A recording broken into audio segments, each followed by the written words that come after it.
चलिए प्रोनाउन की अगली क्लास से स्टार्ट करते हैं और क्वेश्चन नंबर फर्स्ट को देखते हैं कि एरर किस पार्ट में रखा गया है। फर्स्ट क्वेश्चन में पढ़ रहा हूं, आप लोगों के सामने क्वेश्चन नजर आ रहे होंगे। क्वेश्चन फर्स्ट यह कह रहा है whom ever does come in time will not be allowed to mark his presence।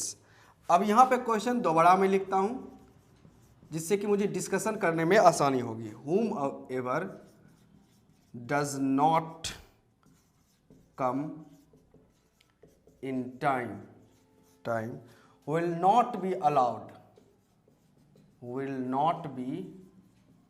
allowed to mark his presence,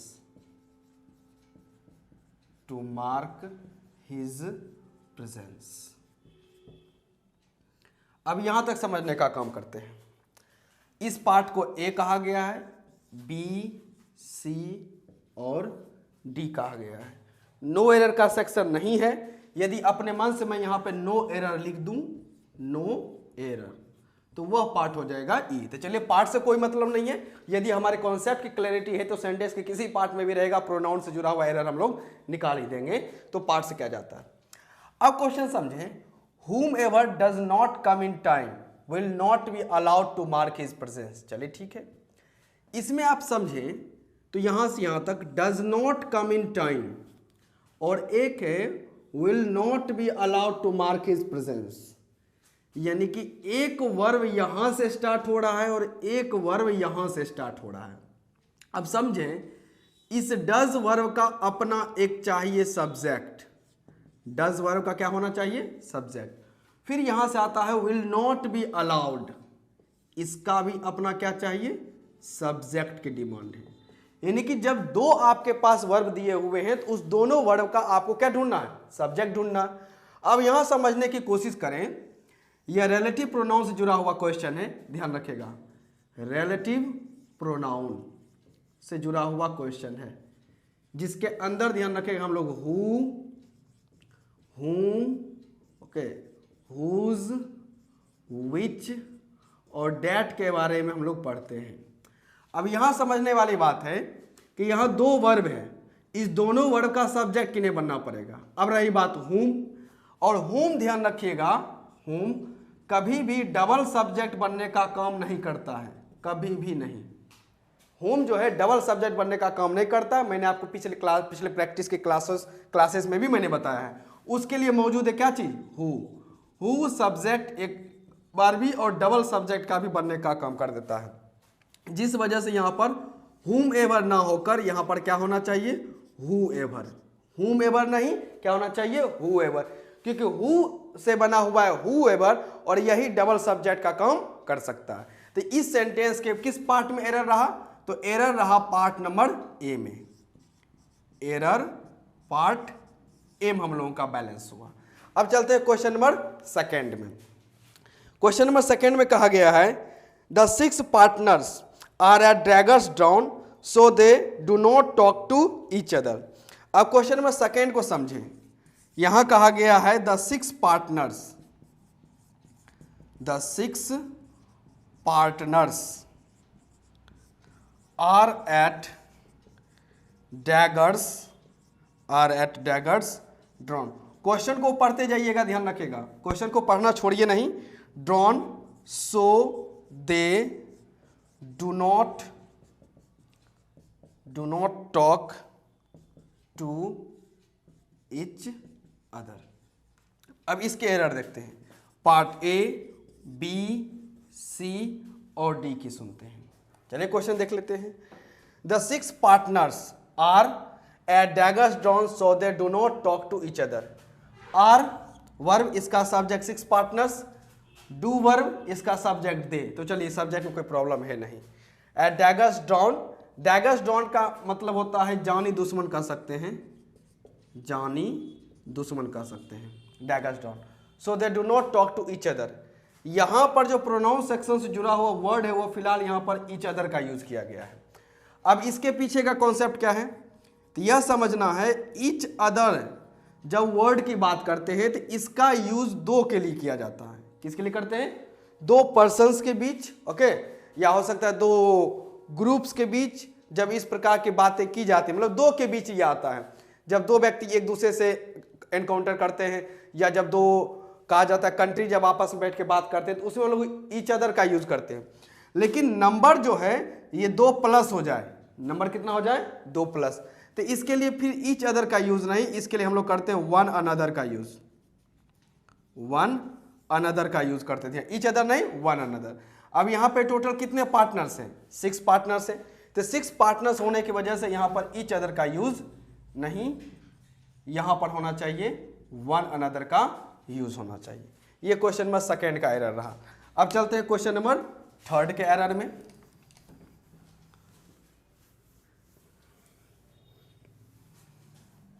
चलिए क्वेश्चन नंबर 3 में कहा गया है if someone has completed the work he may leave.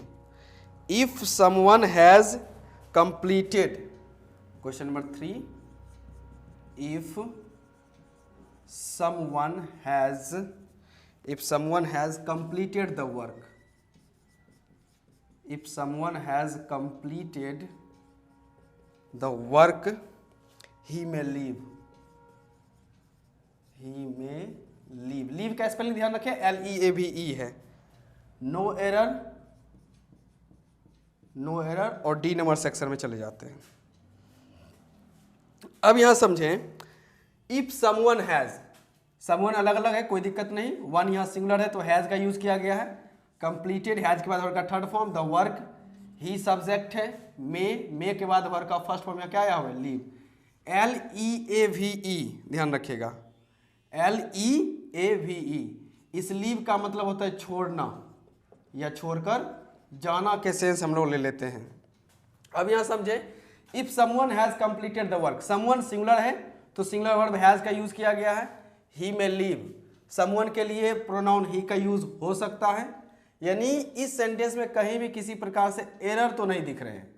Someone has completed the work he may leave, someone के लिए हम लोग ही का यूज कर सकते हैं, कोई दिक्कत नहीं है।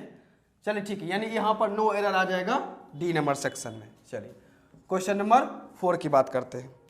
क्वेश्चन नंबर 4 में कहा गया है she lent me some money with the condition that I should return the same within a month। चलिए देखते हैं, she lent me some money, she lent me some money with the condition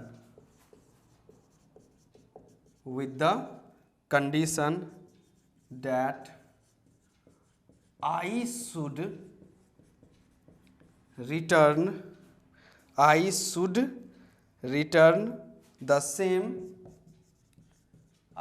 return the same within a month, चलिए देखते हैं, A, B, C और D की बात करते हैं। चलिए सी लेंट, अब यहां समझते हैं, LEND, लेंड का सेंस होता है उधार देना, ओके। इसी का सेकेंड फॉर्म में ध्यान रखेगा, सेकेंड फॉर्म LENT। ये छोटी छोटी से बातें याद रखते जाइए, देखिए ध्यान रखेगा। सी लेंट मी सम मनी, ठीक है, विद द कंडीशन, ठीक है, डेट, कंजंक्शन है डेट यहां पर, आई शुड रिटर्न, ठीक है, the same within a month. चलिए, यानी कि यहां कहा गया है कि C lent me some money with the condition that I should return the same within a month का सेंस है। अब यहां देखते हैं क्या है बात, यहां आ रही है द सेम को लेकर, द सेम। अब द सेम के बाद देखें तो यहां पर विद इन जो है यह एक प्रीपोजिशन है, विद इन क्या है, प्रीपोजिशन, और प्रीपोजिशन के बाद क्या आता है, ऑब्जेक्ट। चलिए, अब डिपेंड यह करता है कि द सेम का मीनिंग क्या आता है। द सेम ध्यान रखेगा हमेशा किसी न किसी नाउन को फॉलो करता है, द सेम कभी भी अकेला नहीं रह सकता है, ओके। द सेम जो है it always needs a noun, इसको हमेशा किसी न किसी एक नाउन की जरूरत पड़ती है। The same boy, the same girl, the same money, okay, the same mobile, इस प्रकार के सेंस में आता है। अब यहां देखिएगा सी lent me some money, money यहां पर नाउन है और मनी के बारे में कहा गया है द सेम, यानी कि जितना मनी लेंट किया जाएगा, उधार लिया जाएगा, उस सेम को हमें क्या करेगा, 1 महीने के अंदर मुझे वापस करना पड़ेगा। तो द सेम यहाँ पर आया किसके लिए, मनी के लिए। अब सिचुएशन ये बैठता है, क्या हम लोग द सेम की जगह मनी लिख दें, द सेम के बाद द सेम मनी का यूज कर दें, तो आंसर क्या बनेगा, C lent me some money with condition that I should return the same money within a month. लेकिन आप ऐसा लिख तो सकते हैं, लेकिन एक कंडीशन आ जाएगा कि मनी वर्ड रिपीट हो जाएगा। मनी ऑलरेडी यहाँ एग्जिस्ट कर रहा है, तो दोबारा हमें पुट करने की कोई जरूरत है नहीं। तो ऐसा किया जाना चाहिए कि मनी की जगह पर एक प्रोनाउन का यूज कर देते हैं। जो मनी लिखना है सेकेंड टाइम, उसके जगह पर क्या यूज कर देते हैं, एक प्रोनाउन का यूज करते हैं। तो यहां पर जो द सेम मनी है, द सेम मनी, इसको यहां से द सेम जो है इसको रिप्लेस करके इसके जगह पे किसका यूज कर देते हैं, इट का यूज कर देते हैं। क्योंकि मनी जो है नाउन में भी ये नॉन लिविंग की कैटेगरी में आता है, नॉन लिविंग की कैटेगरी। और नॉन लिविंग में भी खासा ध्यान रखेगा तो अनकाउंटेबल में, अनकाउंटेबल के सेंस में आ जाता है। और जिस वजह से हम लोग अनकाउंटेबल के लिए किसका यूज कर सकते हैं, इट का यूज कर सकते हैं। तो आंसर बनेगा C lent me some money with the condition that I should return it within a month. तो यहां पर हम लोग क्या करेंगे, मनी के लिए प्रोनाउन हमने क्या रखा है, इट। तो एरर सेंटेंस के किस पार्ट में नजर आ रहा है, सेंटेंस के डी पार्ट में नजर आ रहा है। चलिए क्वेश्चन आगे बढ़ते हैं। क्वेश्चन नंबर 5 को देख लेते हैं।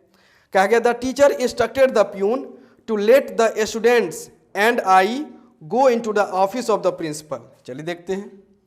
The teacher instructed the peon to let the students and I go into the office of principal। गो के पहले एक एरर, चलिए ठीक है। नेक्स्ट आ जाता है इंस्ट्रक्टेड। चलिए sentence A, part B, part C, principal, 1 minute, A B यहाँ पर, ये बी नहीं सी, और ये हो जाएगा डी नंबर सेक्शन। अब इसको देखते हैं आंसर कैसे दूर इसका कर सकते हैं।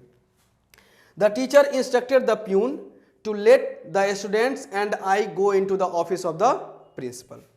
द टीचर इंस्ट्रक्टेड, ठीक है, किसको इंस्ट्रक्ट किया गया है, प्यून को। टू लेट, परमिशन दे दिया गया। The students and I go into the office of the principal. अब यहां देखते हैं, लेट ध्यान रखिएगा, यह एक वर्ब है। लेट क्या है, एक वर्ब है। इसका मीनिंग आता है परमिशन, परमिट, या कहा जाता है अलाउ से यूज किया जाता है, ध्यान रखिएगा। अब वर्ब के बाद हम लोग, अब लेट यानी अनुमति दिया गया, तो किसको दिया गया, परमिशन दिया गया, तो परमिशन लेट हुम, किसको, स्टूडेंट्स को। यानी यहां पर जो स्टूडेंट्स है वह इस वर्ब का क्या बन रहा है, ऑब्जेक्ट। स्टूडेंट्स जो है यहां पर लेट वर्ब का क्या है, ऑब्जेक्ट बना हुआ है। अब यहां सही से समझें तो एंड एक कंजंक्शन है, एंड एक क्या है, कंजंक्शन है। और एंड कंजंक्शन का एक बखूबी अच्छा सा कॉन्सेप्ट है, और वह कॉन्सेप्ट कुछ यूं जाता है, ध्यान रखेगा। एंड जिस कंजंक्शन के बारे में लोग अक्सर कह देते हैं कि इसका हिंदी मीनिंग ये होता है, वो होता है, इसका ग्रामर पॉइंट्स हमें समझना चाहिए, इसका ग्रामेटिकल व्यूज क्या है वो समझने का काम है। तो एंड फिलहाल इसका लाइट मोड में बता देता हूं कि एंड के पहले यदि आप कोई सब्जेक्ट का यूज करते हैं तो एंड के बाद भी आपको सब्जेक्ट के फॉर्म में ही देना पड़ेगा।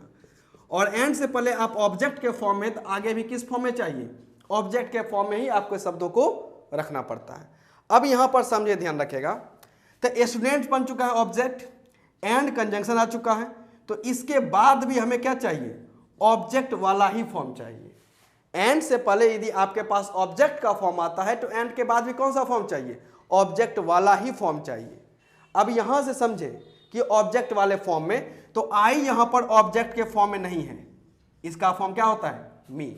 यानी आई जो है यह सेंटेंस में सब्जेक्ट का काम करता है, जबकि मुझे क्या चाहिए, ऑब्जेक्ट चाहिए। जिस वजह से हम लोग क्या करते हैं, इस आई को काट कर क्या करते हैं, मी करते हैं। यानी एरर जो है सेंटेंस के किस पार्ट में आया, सी में। आंसर बनता है the teacher instructed the peon to let the students and me go into the office of the principal. 10 शायद यहां पर हट गया है, द प्रिंसिपल। चलिए, इसी वर्ब से जुड़ा हुआ एक और जानकारी आप लोगों को दिया जाता है। अब यहाँ तो ये समझ गए कि लेट वर्ब है, जिसका मीनिंग क्या है, परमिट या अलाउ के सेंस में आ जाता है। और वर्ब के बाद हम लोग को ऑब्जेक्ट केस दिया जाएगा एस्टुएंट ऑब्जेक्ट के फॉर्म में। एंड कंजंक्शन का ऐसा करेक्टर है, ध्यान रखेगा कि ये अपने से पहले एक ऑब्जेक्ट लेगा तो बाद में भी आपको ऑब्जेक्ट ही पुट करना पड़ेगा। और आई तो हम लोग जानते हैं ये सब्जेक्ट के फॉर्मेट में आ जाता है, और मुझे कौन सा फॉर्मेट चाहिए, ऑब्जेक्ट, तो आई को कट करके हमें रखना पड़ा मी। अब यहाँ लेट के बारे में एक और जानकारी आपको मिल जानी चाहिए। ओके, अब एक वर्ब होते हैं, ध्यान रखिएगा, वर्ब की कैटेगरी में एक वर्ब होते हैं नॉर्मल वर्ब, नॉर्मल वर्ब, और एक वर्ब की कैटेगरी बहुत प्यारी सी कैटेगरी है कॉजेटिव वर्ब। कौन सी वर्ब, कॉजेटिव वर्ब। जी, बहुतों को ये जानकारी नहीं रहता है कि कॉजेटिव वर्ब क्या है, लेकिन आपको मैं समझा देता हूं लाइट मोड में, बाद में इसके क्लासेस बताए जाएंगे। जब हम लोग नॉर्मल वर्ब का यूज करते हैं तो जब आप इसके बाद कुछ लिखते हैं तो उसमें हम लोग जो वर्ब का फॉर्मेट है नॉर्मल वर्ब में टू प्लस वर्ब के फर्स्ट फॉर्म को फॉलो करते हैं। किसको फॉलो करते हैं, टू प्लस वर्ब के फर्स्ट फॉर्म यानी इन्फिनेटिव को फॉर्म को। लेकिन जब कॉजेटिव वर्ब की बात आती है तो यहां से टू को हटाकर सिर्फ कौन सा वर्ब लिखा रहता है, वर्ब का सिर्फ बेस फॉर्म यानी कि फर्स्ट फॉर्म को हम लोग रख देते हैं। ये पॉजिटिव वर्ब के फंक्शन है। अब कहिएगा कि अब कह सकते हैं आप, ध्यान रखिएगा कि सर ऐसे कौन कौन से पॉजिटिव वर्ब है, तो मेनली 5 है, ध्यान रखिएगा। और मेनली तो 3 ही है लेकिन 2 एक्स्ट्रा ऐड हो जाते हैं। मेक, हैव आ जाता है, मेक, हैव, लेट, ये 3 मेन है, और साइड में जुड़ जाते हैं गेट, और एक आ जाता है हेल्प। ये 5 टोटल है, जिसमें से ये 3 मेन रखिएगा कि मेन रख सकते हैं कि लेट, मेक, हैव। इस पॉजिटिव वर्ब की खासियत क्या होती है, ध्यान रखिएगा, पॉजिटिव वर्ब सी वर्ब के फर्स्ट फॉर्म को लेता है, जबकि positive verb sorry normal verb क्या लेगा, टू। अब यहां सेंटेंस आप पूरा देखें, the teacher instructed the peon to let the students and I. यहां से समझ लिखा है go into the office of the principal. यहां जो गो लिखा हुआ है यह वर्ब के फर्स्ट फॉर्म में है, इससे पहले टू का यूज नहीं किया गया है। बिकॉज क्योंकि यहां पर लेट क्या है, एक कॉजेटिव वर्ब है। लेट क्या है, कॉजेटिव वर्ब है, कॉजेटिव। तो कॉजेटिव वर्ब जो आपको यहां दिख जाए तो आगे आप वर्ब का फर्स्ट फॉर्म से पुट करते हैं, टू का यूज नहीं करते हैं। यही मैं यहां पे लेट के जगह पे यहां पर मैं लिख दूं टू अलाउ। यहां क्या लिख देता हूं, टू अलाउ, मैं यहां लिख दूं to allow the students and me. अब यहां पर डिपेंड कि यहां गो लिखा जाए कि टू गो, तो निश्चित बात है यहां पर गो का यूज नहीं होगा, यहां टू गो का यूज होता है। To go into the office, to go into the office of the principal. क्योंकि अलाउ जो है यहां पर ये नॉर्मल वर्ब है। ये कौन सा वर्ब है, नॉर्मल वर्ब। और नॉर्मल वर्ब के साथ हम लोग टू के साथ वर्ब का फर्स्ट फॉर्म का यूज करते हैं, और पॉजिटिव वर्ब के साथ सिर्फ वर्ब का फर्स्ट फॉर्म का यूज करते हैं। तो ये रहा क्वेश्चन नंबर 5 की कुछ एक्स्ट्रा जानकारियां। अब चलते हैं क्वेश्चन नंबर 6 की ओर।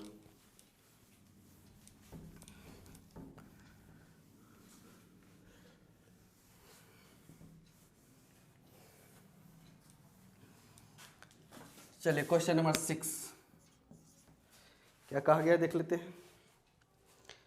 क्वेश्चन 6 का फॉर्मेट ये कह रहा है, the candidate being a commerce graduate she is eligible for the post of accountant.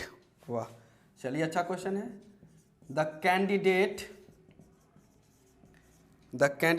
Being a commerce graduate she is eligible for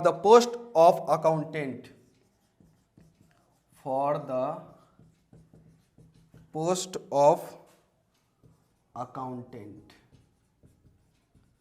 देखते हैं एरर कहाँ कहाँ रखा गया है। एलिजिबल, नेक्स्ट आ जाते हैं ग्रेजुएट, द कैंडिडेट। चलिए A B C D part कर दिया गया है। अब यहां समझे यहां किस प्रकार का एरर है। The candidate being a commerce graduate she is eligible for the post of accountant. यह भी रिलेटिव प्रोनाउन और थोड़ा सा क्लाउज सेक्शन में आ जाते हैं, जिसमें हम लोग एक्स्ट्रा इंफॉर्मेशन की बात करते हैं। जिसे सिंपल सा एक बात कहा जाएगा, Radhe is eligible for the post of accountant. ये एक सेंटेंस है, Radhe is eligible for the post of accountant. अब इस वर्ब का सब्जेक्ट कौन है? राधे। ये इज वर्ब है, इस वर्ब के सब्जेक्ट के लिए आया हुआ है राधे। सेंटेंस ये नॉर्मल सा है। अब इसी में क्या करना है, ध्यान रखिएगा, इस राधे जो सब्जेक्ट है इसके बारे में एक इंफॉर्मेशन मुझे देना है। ये क्या देना है? इंफॉर्मेशन। और वह इंफॉर्मेशन कहाँ रखा जाएगा? यह राधे जो सब्जेक्ट है और वर्ब के बीच में, सब्जेक्ट और वर्ब के बीच में हम उस इंफॉर्मेशन को देंगे। इंफॉर्मेशन क्या होना चाहिए? इंफॉर्मेशन होना चाहिए उसकी क्वालिटी को लेकर, या क्वालिटी कर उसके क्वालिफिकेशन को लेकर। उसका क्वालिफिकेशन यहाँ पर क्या रखा गया है? अब यहाँ रखता हूँ मैं वो क्वालिफिकेशन। क्वालिफिकेशन है राधे। अब मैंने एक क्वालिफिकेशन दे दिया, बीइंग अ कॉमर्स ग्रेजुएट। मतलब राधे जो है वो कॉमर्स सब्जेक्ट से, पेपर से वो ग्रेजुएट है, तो जिस वजह से कहा जाएगा वो अकाउंटेंट के पोस्ट के लिए एलिजिबल है। तो राधे, और यहाँ मैंने बीच में लिखा being a commerce graduate. Radhe being a commerce graduate is eligible for the post of accountant. अब यहां पर आप समझें, ये जो बीइंग अ कॉमर्स ग्रेजुएट जो बोला गया है, ये एक प्रकार का इंफॉर्मेशन है। ये सिर्फ क्या है? इंफॉर्मेशन। और इंफॉर्मेशन किसके बारे में है? राधे के बारे में। अब आप डिटेल से समझें तो यहां पर जो इज वर्ब रखा गया है, इस वर्ब को ऐसा नहीं किया कहा गया कि आप सेंटेंस से अलग हो गए हैं। आप यह इज जो है ये अभी भी उसी सेंटेंस में और उसी वह सब्जेक्ट का पार्ट है। इसके लिए मुझे अलग से किसी प्रकार के वर्ड को लिखने की जरूरत नहीं है। ऐसा नहीं हो सकता कि मैं यहाँ पर इज, ये ग्रेजुएट और इज के बीच मैं यहाँ पर कोई ही रख दूं या सी रख दूं। ऐसा नहीं हो सकता है, क्योंकि यहाँ पर इज वर्ब का अभी भी सब्जेक्ट राधे मौजूद है, अवेलेबल है। बस ये बीच में एक इंफॉर्मेशन आ चुका है।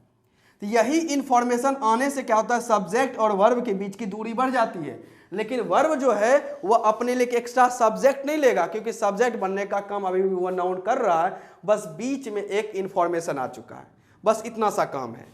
अब वो यहाँ सेक्शन देखा गया, candidate being a commerce graduate. तो ये बीइंग अ कॉमर्स ग्रेजुएट, ये बस कैंडिडेट के बारे में एक इंफॉर्मेशन है। क्या है?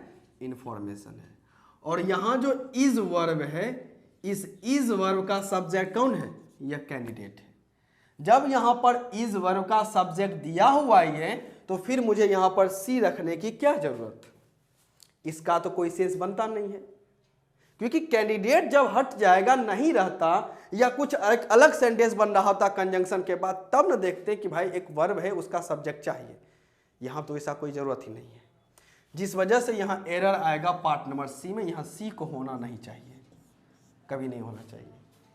इसलिए सब्जेक्ट और वर्ब के बीच में दूरी को बढ़ाकर बहुत सारे एडजेक्टिव क्लाउज को पुट कर दिया जाता है।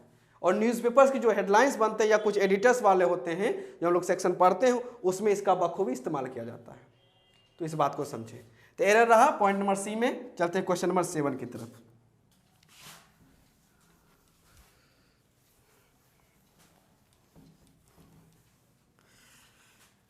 चलिए क्वेश्चन नंबर 7 में देखते हैं क्या कह रहा है। तो 7 की बात करें, कहा गया है in all circumstances I have helped him and he knows. वाह! In all circumstances, in all circumstances I have helped him and he knows चलिए देखते हैं अब क्या कहा गया। इन ऑल सर्कमस्टांसेस मतलब किसी भी परिस्थिति में, या कहें कि सारी परिस्थितियों में, ध्यान रखिएगा, चाहे सिचुएशन जो भी डिमांड कर रहा हो, आई हैव हेल्प्ड हिम, मैंने तो उसकी मदद की है हर एक परिस्थिति में। एंड ही नोज, और वह जानता है। अब यहां ध्यान रखें, जब वहां पे कहा गया है नोज, अब वह जानता है तो नोज व्हाट, वह जानता है तो क्या जानता है। यहां सेंटेंस का स्टार्ट किया गया है, in all circumstances I have helped him and he knows. सभी परिस्थितियों में ध्यान रखेगा कि मैंने उसकी हेल्प की है, उसकी मदद की है, एंड ही नोज, वह जानता है। अब नोज जो वर्ब है ध्यान रखेगा, यह नोज वर्ब, यह वर्ब अपना तलाश कर रहा है कि ऑब्जेक्ट। जानते हो तो क्या जानते हो, तो जानता क्या है कि in all circumstances I have helped him, ये पूरा स्टेटमेंट, ये पूरा का पूरा क्या है, स्टेटमेंट। अब इस स्टेटमेंट का मतलब ये जानता है तो क्या जानता है, तो he knows what, he knows what का रिप्लाई आ सकता है, ध्यान रखेगा इस व्हाट का रिप्लाई या स्टेटमेंट बनेगा, यानी in all circumstances I have helped him and he knows. तो यहां पर जो सेंटेंस बन रहा है ही नोज, तो ही नोज के बाद जो व्हाट यानी कि ऑब्जेक्ट का डिमांड चल रहा है, वह ऑब्जेक्ट कोई और नहीं है, स्टेटमेंट बनेगा। अब स्टेटमेंट दोबारा लिखा नहीं जाएगा क्योंकि स्टेटमेंट पहले से ही आ चुका है।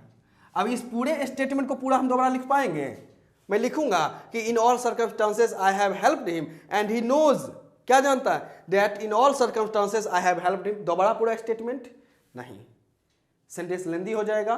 और एक सेंटेंस हम लोग एक वर्ड को अवॉइड करते हैं तो एक स्टेटमेंट को कैसे हम छोड़ सकते हैं। अब रही बात इसके लिए किया क्या जाए, तो इसके लिए हम लोग जानते हैं कि स्टेटमेंट के लिए एक प्रोनाउन आता है इट। स्टेटमेंट के लिए प्रोनाउन क्या आता है, इट प्रोनाउन का यूज किया जाता है। अब आंसर ये बनेगा कि in all circumstances I have helped him and he knows it, he knows it का यहां यूज होगा, ये चाहिए जो यहां पर दिया हुआ नहीं है, ये दिया हुआ नहीं, ये छोड़ दिया गया है। बात समझे, इस प्रकार के चांसेस बन जाते हैं। चलिए, तो यहां पर ये पार्ट नंबर सी में एरर हो गया क्योंकि नोज जो है एक ऐसा वर्ब रहा जिस वर्ब को, जिस वैसा वर्ब है जिसे हम लोग वर्ब के चैप्टर में ट्रांजिटिव इंट्रांजिटिव वर्ब के सेक्शन में भी पढ़ते हैं। तो नोज के बाद आपको ऑब्जेक्ट चाहिए तो ऑब्जेक्ट दिया गया है। अब आ चुका है इट, और इट किसके लिए आया है, स्टेटमेंट के लिए। तो पार्ट हो गए सी नंबर में। चलिए क्वेश्चन नंबर बढ़ते हैं आगे 8 की ओर। क्वेश्चन नंबर 8 में कहा गया है, I don't appreciate him who laugh at theirs without any reason। चलिए देखते हैं क्वेश्चन नंबर 8 में, I don't appreciate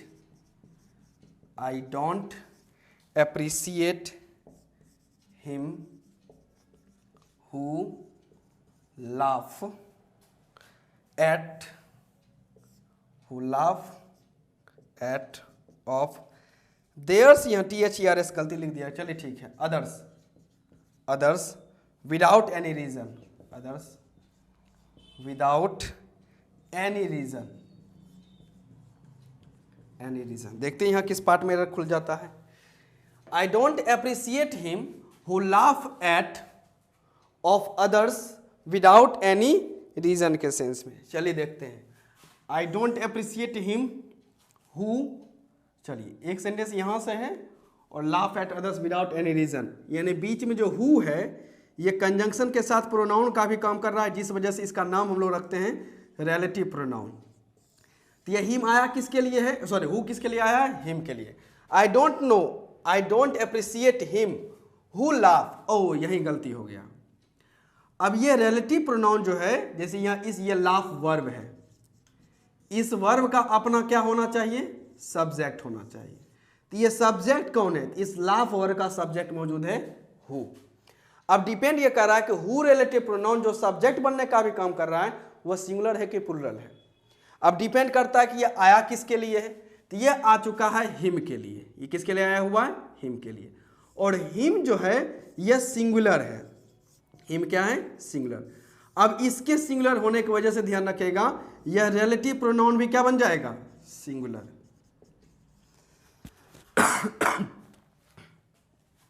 हिम यहां पर सिंगुलर है और जिसके वजह से हु जो है यह इसी हिम के लिए आया हुआ है। तो प्रोनाउन जब कोई हटेगा उसके जगह पे कोई और प्रोनाउन आएगा तो वो सेम क्वालिटी को मतलब एक्सेप्ट करता है।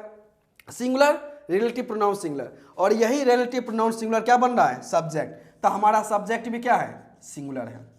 सब्जेक्ट सिंगुलर तो वर्ब भी अब हमें कैसा चाहिए, सिंगुलर। और सब्जेक्ट सिंगुलर की बात करें तो लाफ सिंगुलर नहीं, LAUGHS लाफ्स सिंगुलर होता है।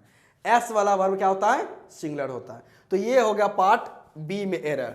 I don't appreciate him who laughs at of others without any reason, ध्यान रखिएगा। और यहाँ एट ऑफ में आप कंफ्यूज ना करें, यह एट जो है ये लाफ वर्ब के साथ फिक्स रहता है और ऑफ अपना अलग काम कर रहा है। तो ये लाफ के साथ हमेशा फिक्स ऑफ प्रिपरेशन आ ही जाता है।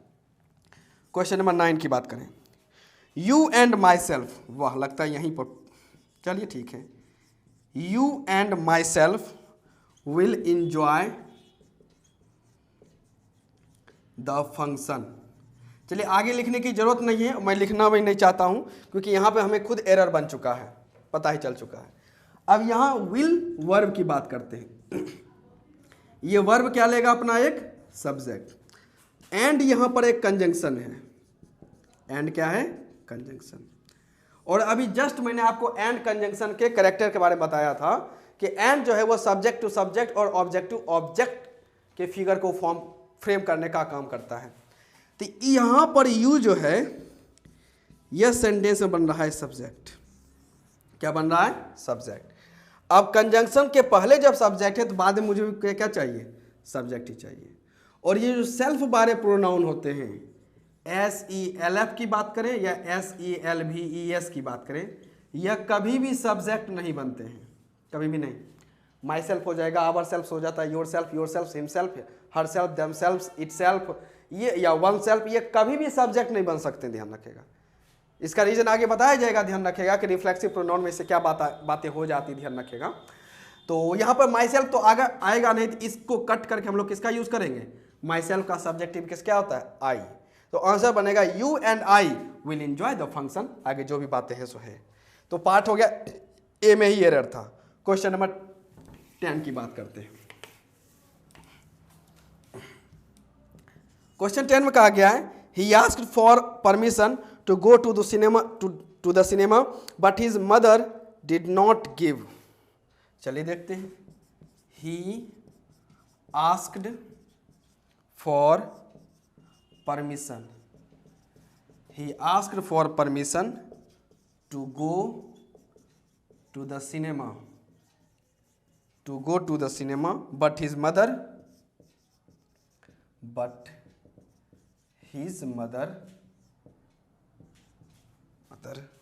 did not give। चलिए लास्ट क्वेश्चन है, बताइए क्या आंसर हो सकता है। चलिए क्वेश्चन फिर से पढ़ते हैं। ही आस्क्ड फॉर परमिशन, उसने परमिशन मांगा, किससे, मतलब किस लिए परमिशन मांगा, to go to the cinema.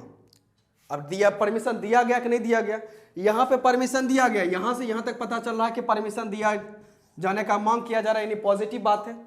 लेकिन आगे his mother did not give, मां तो दी ही नहीं परमिशन, यानी यहां जो बातें बोली गई है यह निगेटिव बात है। और यह पॉजिटिव को नेगेटिव जोड़ने का भी काम कौन करता है, बट कंजंक्शन करता है। इसके बारे में आप जान ले, मैं फिर से लिख देता हूं, ध्यान रखेगा, बहुत अच्छे कैरेक्टर हैं। एंड और बट, इसके बारे में भी। एंड हमेशा पॉजिटिव टू पॉजिटिव बात को ज्वाइन करता है या निगेटिव टू निगेटिव को, वही बट अपोजिट चलता है, या पॉजिटिव टू निगेटिव आ जाता है, या बात करें या निगेटिव टू क्या आ जाता है, पॉजिटिव आ जाता है। ये एंड और बट कंजंक्शन के फंक्शन का काम करते हैं। तो ये एक्स्ट्रा जानकारी रहा कि यहाँ पॉजिटिव बात है, वहाँ पर नेगेटिव बात है, तो बीच में क्या चाहिए, बट। यदि यहाँ पर एंड रख दिया जाएगा तो वह भी गलत हो जाएगा, तो एरर के लिए वो भी मैंने बता दिया। अब गलती क्या है, he asked for permission to go to the cinema but his mother didn't give. ओ यहाँ पर आ जाते हैं। अभी आपने देखा कि नो वर्ब को अपना चाहिए था ऑब्जेक्ट। क्या चाहिए था, ऑब्जेक्ट, क्योंकि नो एक ट्रांजिटिव वर्ब है। ट्रांजिटिव वर्ब हमेशा ऑब्जेक्ट की डिमांड करता ही है, हमेशा उसको ऑब्जेक्ट चाहिए। इंट्रांजिटिव वर्ब कहा जाता है जिसको ऑब्जेक्ट की जरूरत नहीं पड़ती है। अब डिपेंड ये करता है, नो के साथ गिव जो फंक्शन दिया हुआ है यह भी एक ट्रांजिटिव वर्ब है, तो उसको भी अपना ऑब्जेक्ट चाहिए। तो ऑब्जेक्ट दिया गया है, बिल्कुल नहीं दिया गया है। तो he asked for permission to go to the cinema but his mother didn't give. तो यदि मतलब परमिशन नहीं दी, डिडंट गिव, यदि नहीं दी है तो क्या नहीं दी है, तो कहने का सेंस है permission to go to the cinema. यदि नहीं दिया गया तो क्या नहीं दिया गया है, permission to go to the cinema. ये जो पूरा एक स्टेटमेंट कहा जा सकता है, ध्यान रखिएगा। तो इसके लिए प्रोनाउन किसका यूज करते हैं, इट। यानी यहाँ गिव के बाद हमें क्या चाहिए था, गिव इट का यूज होना चाहिए था, जो कि नहीं दिया हुआ है। हमारा कंप्लीट स्टेटमेंट कुछ इस प्रकार से होता, he asked for permission to go to the cinema but his mother did not give it होना चाहिए था, और वहां पर से उस इट को हटा दिया गया है, तो एरर बनता है डी नंबर में। ये प्रोनाउन के क्लास रहे जिसमें हमने फिर से एरर से जुड़े हुए 10 क्वेश्चंस को हमने कवर कर लिया। मिलते हैं अगली क्लास में कुछ और क्वेश्चंस को लेकर।